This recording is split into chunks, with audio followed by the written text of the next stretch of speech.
people who were running Cheltenham wasn't far-sighted enough at all. They let things go hang. They neglected the terraces. They neglected anything. The toilet facilities there was blooming horrible. Yeah.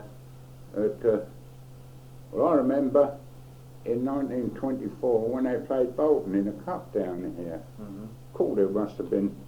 Of course, at that time, on one opposite the main stand at Cheltenham was like a cliff, a chalk cliff. Yeah. And we used to, my mate and I used to get up there, and then we used to get up there, and Charlton pressed forward, and Pym was the goalkeeper for Bolton then. Yeah. And as Charlton pressed forward, all the crowd, there was only a wooden fence around the ground then. All the crowd pressed forward, and all tumbled over, and Pym turned round with the ball in his hands. Yeah. And then he realised what he'd done and chucked the ball away, but of course everybody was looking at, but my mate and I and a lot more people, of course, was up on the bank, and we could see what happened. Well, actually, he turned round in the goal with the ball. Yeah. He more or less scored a goal, but for Charlton. But anyhow, they shanghaied the ball out the way, and of course, the uproar, all the people falling over, straightening them out, and that was forgotten. But so was it when all that was going on, the ball actually went over the line? Yeah, but Bolton had got a goal there. They had a terrific team, and then Bolton went on to beat West Ham in the first final at Wembley. Yeah. That's 23, wasn't it? That was 24, I think. I know, because I was apprentice in the dock. I was apprentice boilermaker, and we used to work a Saturday morning then, and I know our charge hand said to me they wanted us to work Saturday afternoon, because all the apprentices and that used to get the blooming dirty jobs. Yeah. And that they're all in part of the blooming training sort of thing, I suppose. He said, where do you think you're going? I said, I'm going to see Charlton win the cup. I was a Charlton fanatic then. Yeah. Oh, as I say, when I was a young, so before Charlton got in the league, when they were in the Southern, they won the Southern League and they won the Kent League and that, and then they got qualified to go in the third division. There was no fourth division at that time. Third North and third South, wasn't it? Is that the way it was? No, there wasn't one third division. There was one third division, I think. But anyhow, and then they progressed from there. Well, when Charlton first started getting any prominence locally, they used to be called the Addicts, and supporters used to parade around with a blooming smoked addict on a stick. And they used to have a local band used to play there, like before the game started and at half time, and some of them would hold a big sheet out and people would throw coppers or whatever in, you know. Oh yes, it was a good turnout. Yeah.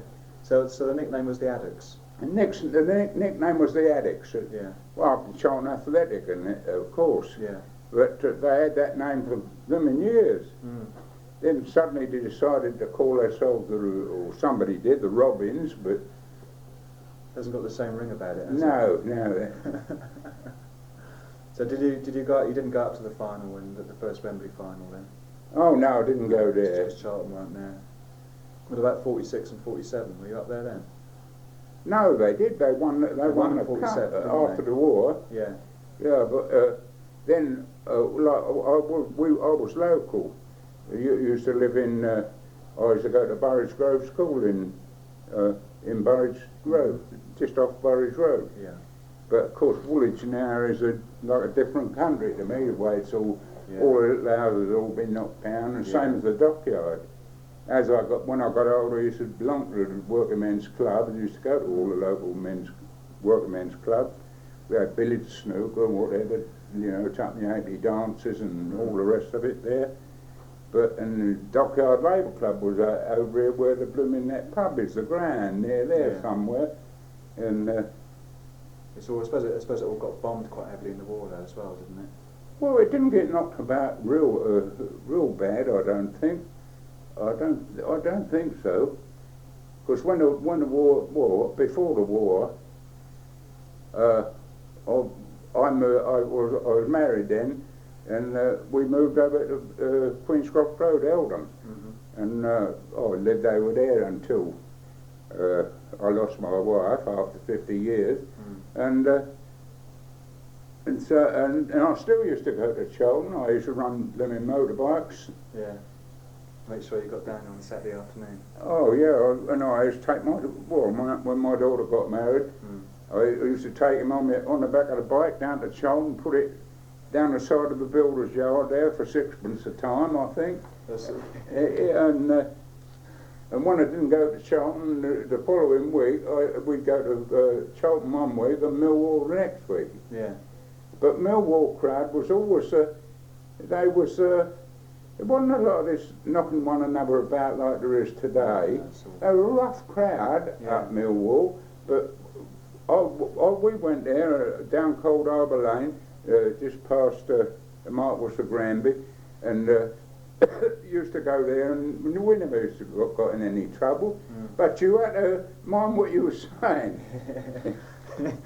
If you started honouring for the other team or that, somebody gave you a dig in the ribs or something. But there was never no violence. What there is not today. It's like friendly aggression. It's out of hand. But apart from that, I mean, there was some tough players in those days, especially in the lower leagues, and that there. But they weren't. They seem to go for one another more now. There's more broken legs and whatever. And yet the gear they used to wear, they used to have blooming great shin pads on and leather boots with blooming steel toe caps, I think. Right. And the balls as well. And the ball, a leather ball, when it was wet, the blooming ball weighed about blooming 14 pounds, I should think.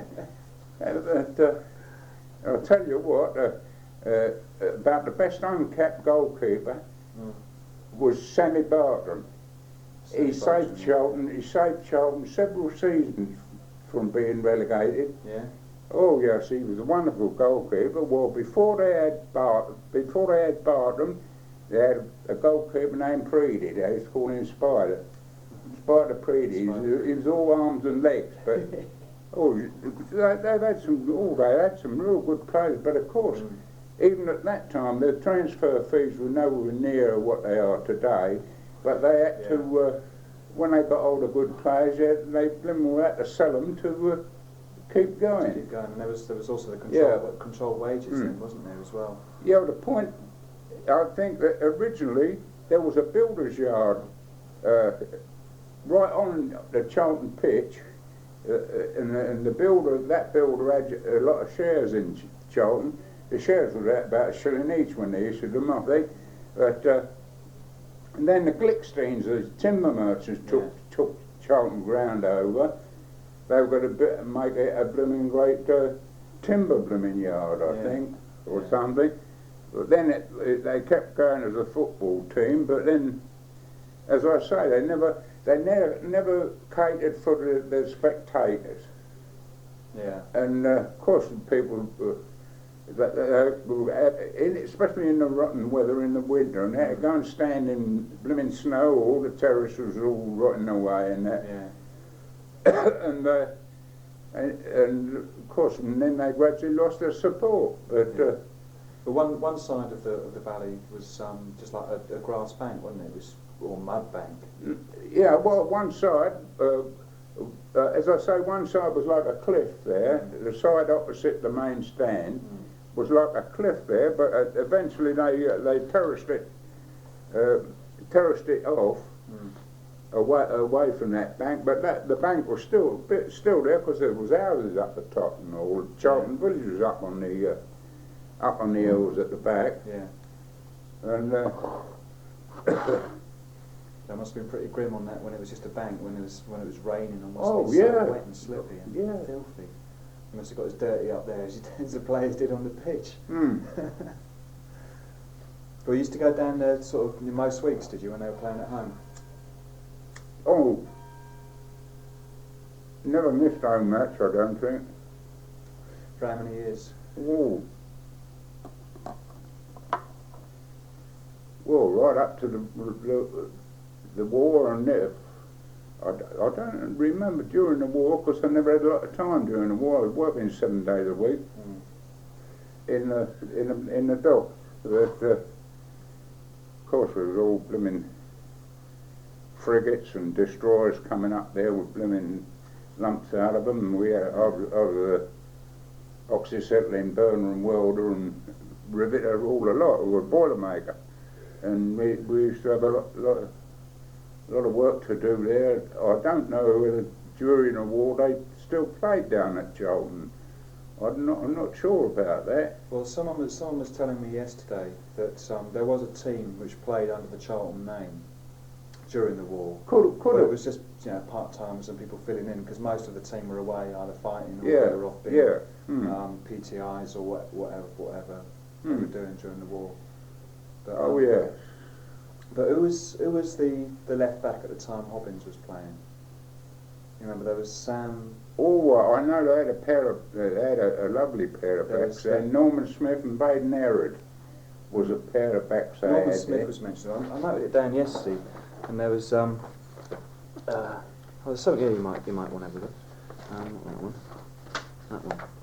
It's a photocopy of the cup-winning programme from '47 when they won the cup. That one. Oh yeah. But let's see. Oh yeah, Burnley.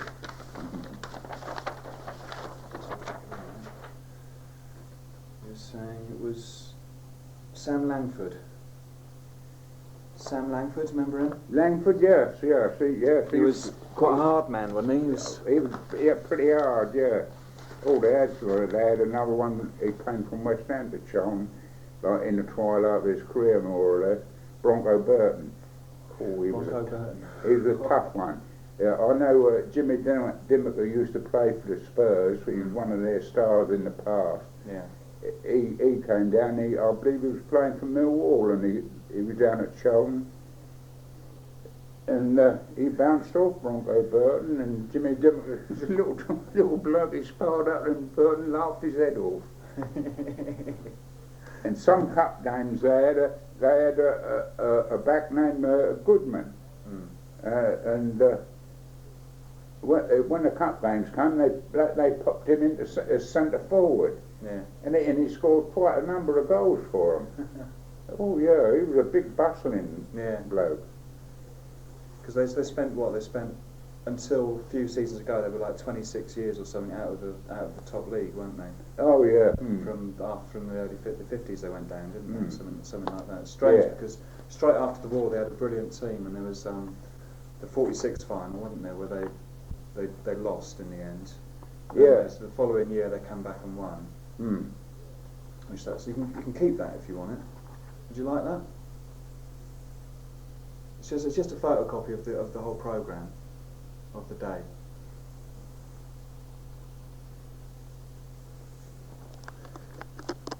Corporate. Yeah, Don Welsh. Don Welsh. Alan Brown. Oh yeah. The captain of Burnley. That was that cup game. Oh yes. I see you make your own cigarette. Oh yeah. Do you want to hang on to that? Okay. If you want something to have a look through, isn't it? Bring back a few memories. Did you manage to go to that final in '47? No, I don't think so. Of course, we was ever so busy, patching up ships and that in the dock. Yeah. Still busy time after the war, wasn't it? Making good all the damage and that. Oh, they wrote me in when the war was on for the Home Guard. When I didn't get there. I was supposed to get there. Well, I lived at Eltham then. I was supposed to go to Footscray Road for a blooming army for the Home Guard, and I didn't go there at the time. When I eventually got there and saw the captain in charge and that there, he said,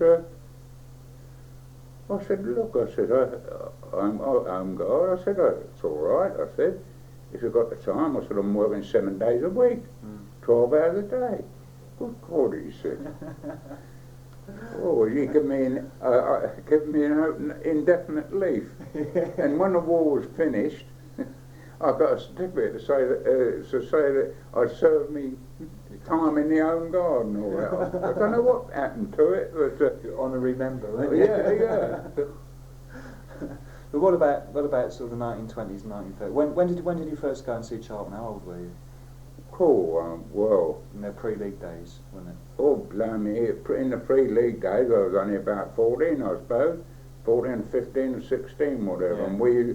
And before that, before I left school, we used to go down there. Yeah. When I was in the Kent League, and I think it was a shilling in real money, when we had real money. I believe it was a shilling for grown-ups, and then us kids was sixpence. Mm. But at half time they used to let all the kids in for nothing to create all of that. Yeah, That's when all the main supporters come in, all the youngsters. They'd all wait till half time. Oh yes, we used to have a good time there. Well, I suppose if you're going down there all the time, you would have seen the same old faces. So would you go to the same spot in the ground each week? And you see the same More or less, yeah. We generally used to get either up on the bank, round about the middle of the pitch, so that we would view each way better, or else behind one of the goals. Yeah. You saw some. I mean, is there any? What matches really stand out? Are there any sort of incidents that you can remember? Sort of, I don't know, funny incidents that happened on the pitch or in the crowd? Little bits of banter or little. What I was telling you about the Goodman when they put him centre forward. Some in the crowd started hooting him for knocking someone else about and that there. And he walked over to the room and said, "I'll see you round the back of the stand after the match." Well, they never did, I don't suppose. But we used to get some comical innocents there. And who was that they used to have they had at centre half round about that time? Armitage, I think his name was. Mm-hmm. And he got knocked out, and they took him off and patched him up, come right back with a bandage on his head and scored a goal, I think, and kept things going properly then. Oh, and they had some another one, Bill Bryant, I think. He was either a centre half or a wing half, and he was an amateur, real good. He was too. Oh yes, they had some real good players there. Yeah, they had a good team, didn't they? Building up towards the war. When did they first get into the first division? Remember what year that was? Oh no, I don't remember. I don't remember when they first got into the first division. Do you remember how you felt when they got there, though? Oh yeah, well pleased. Well, and the massive crowds they used to get there then was amazing in a way that it's all drifted away now over the years and that. But that's what I say. The standard of football has gone right down, I reckon. Oh, it has. I mean, it was changed, hasn't it? It's like everything else. Over the years, it's changed. There's Of course, the money business is well, that's the big thing. I mean, they almost went bust a few years ago, didn't they, when they were still up the valley? Yeah. And they're saying there's some things here. They're saying 68,000 were there to see Arsenal in the league in October '36, and there was 75,000 against Villa in February '38. Yeah. And then after that, like the record attendance for the league or the League Cup when that was going was 76. It was just 32,000. I mean, it's not half as many as they were getting down there 30 years before. Yeah. It must have been. But how did they fit them all in? It must have been like sardines. Yeah. Well, at that time, if you didn't get there early, you had a job to see anything. Yeah. And so what you were saying, they would pack like sardines. You had to worm your blooming way in. Yeah. What about the admission charge? What were the admission charges then once they got in the league? Did they go up a bit when they were getting them big crowds? They never went up for a long, long time. No. No. They stayed fairly cheap. I think about the last time I went down there was 2 shillings, I think, or half a crown for grown-ups and about a shilling or 1 and 6 for the kids. Well, these days it's about £3, isn't it, or more? Oh, yeah, well, how can people afford, ordinary people can't afford all that? That's right, it is a lot of money.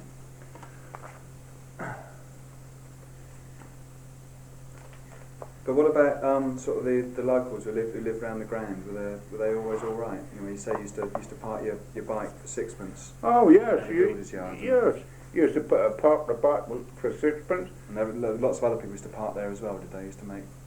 Mhm. Did a lot of other people used to park there as well? Oh yeah. Yeah.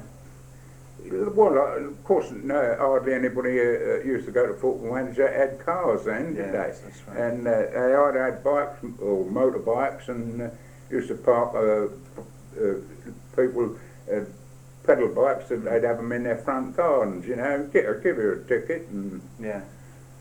That's strange because when the crowd used to come out, a lot. Well, the old trams was running then by the main road here, and miles of people used to get trams and the trains from Charlton Station and that, and the crowd used to come out and no trouble. Masses of people come out, and the people didn't have to board their windows up or nothing like that. There was no hooligan element then at that time. What about, were there many women go down there?